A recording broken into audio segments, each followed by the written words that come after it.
apa kabar Anda hari ini? Senang sekali saya Eufolia kembali menjumpai Anda dalam Berita Kaltim hari ini. Sejumlah berita penting telah kami siapkan untuk Anda dan berikut di antaranya. Mencuri ikan di perairan Indonesia. 4 nelayan asal Malaysia ditangkap petugas Stasiun Pengawasan Sumber Daya Kelautan dan Perikanan. Penerapan parkir berbayar di Samarinda masih menuai kritik dari warga. Belajar aneka jenis ikan di Desa Wisata Khusus Ikan Desa Setulang, Malinau.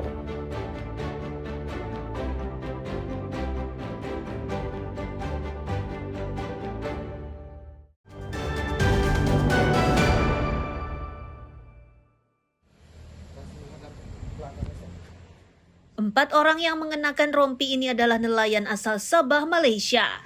Keempatnya ditangkap petugas Stasiun Pengawasan Sumber Daya Kelautan dan Perikanan atau PSDKP Tarakan saat sedang mencari ikan di perairan Indonesia. Untuk mengelabui petugas, kapal yang digunakan mencari ikan itu dipasangi bendera Indonesia. Penangkapan terhadap pelaku penangkapan ikan ilegal atau illegal fishing ini pada hari Minggu 20 April kemarin sekira pukul 12:30 siang waktu Indonesia Tengah.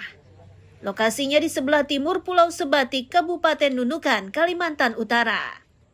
Sebelumnya, para pelaku berusaha melarikan diri dengan memacu kapalnya, akan tetapi upaya tersebut tidak berhasil. Posisi penangkapan itu berada sekitar 7 mil masuk dari perbatasan Indonesia-Malaysia.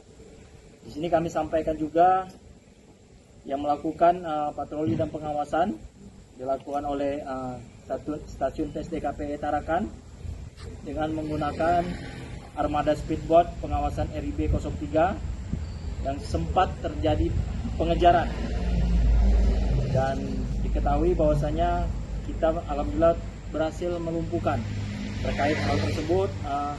Kelumpuhan tersebut ini untuk membuktikan bahwasanya negara hadir untuk melindungi nelayan di wilayah perbatasan Indonesia. Dan perlu diketahui juga bahwasanya kapal ini berasal dari Sabah, Malaysia. Sabah, Malaysia yang tidak memiliki dokumen perizinan berusaha. Tidak memiliki perizinan berusaha dari pemerintah Indonesia dan menangkap sekitar 60 kg ikan. Para nelayan yang telah menjadi tersangka ini mengincar ikan kerapu dan ikan kakap merah di Laut Indonesia. Akibat perbuatannya, keempat tersangka kini terancam hukuman 8 tahun penjara dan atau denda 1,5 miliar rupiah. Amir Hamzah dan Mustafa melaporkan dari Tarakan, Kalimantan Utara.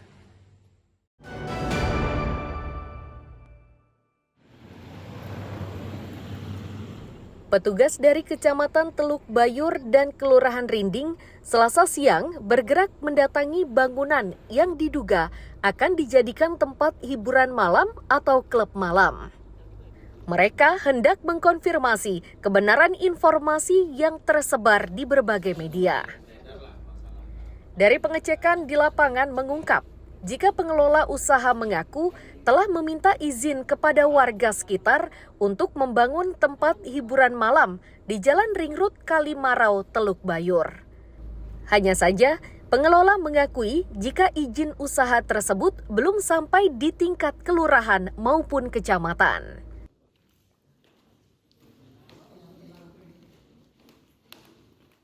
Saya tidak ada instruksi untuk kelurahan. Iya. Mohon maaf. Ya, enggak apa-apa. Silakan. Setelah saya buat HO, itu saya ke masyarakat sini. Saya meminta tanda tangan masyarakat sini. Terus setelah itu saya ke RT. Udah, itu aja. Tidak ada artinya pemberitahuan apa. Sementara pihak kecamatan secara tegas melarang operasional klub malam itu. Apalagi izin usaha mendirikan usaha klub malam itu belum memenuhi syarat. Namun, jika pengelola telah memenuhi syarat administrasi perizinan, pembangunan klub malam bisa dilanjutkan.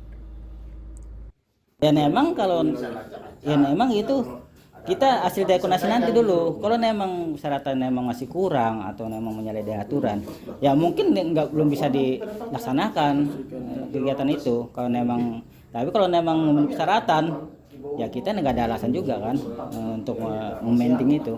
Jadi hasilnya nanti bisa tidak bisanya nanti dari pertemuan nanti pihak kelurahan ada mengundang nanti kan, pihak kelurahan ngundang kecamatan, itu nanti hasilnya situ Pak. Sampai saat ini, pembangunan gedung yang akan digunakan sebagai klub malam itu masih berlangsung. Di sisi lain, hadirnya klub malam di Teluk Bayur mengundang pro kontra masyarakat sekitar. Mereka khawatir kehadiran tempat hiburan malam berdampak negatif bagi lingkungan sekitar. Amir Hamzah dan Miko Gusti melaporkan dari Kabupaten Berau.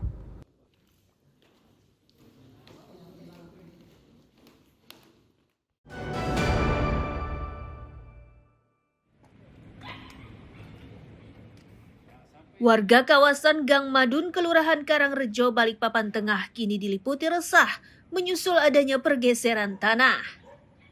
Peristiwa tersebut menyebabkan salah satu rumah warga rusak tertimpa material tanah. Warga menyatakan peristiwa tersebut terjadi pada Senin malam. Saat kejadian, penghuni rumah tengah berbaring hendak beristirahat. Setengah jam setelah hujan turun, para penghuni terkejut dengan suara dinding jebol.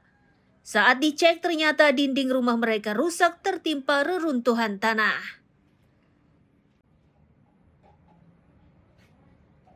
Waktu itu saya masih baring tidur aja sih.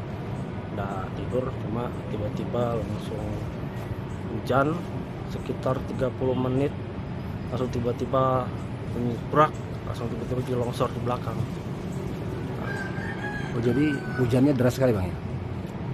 Ya, hujannya deras banget.